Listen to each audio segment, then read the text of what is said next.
Adults and babies. During spring, females have only one baby bat.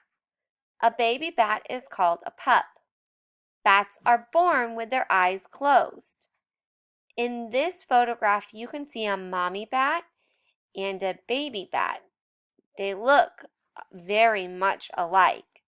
The baby bat is smaller and the mommy bat is larger. The baby bat life cycle. A, a bat pup is born. A mother bat usually only have one pup.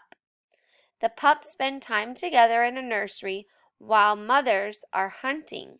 They must be hunting for food to bring back to their babies. Pups cling to their mother while she flies to roost. The pup cannot fly on its own until it's 2 to 3 months old. Now the bat becomes an adult when it is around 1 year old, and then they can have their own bat baby.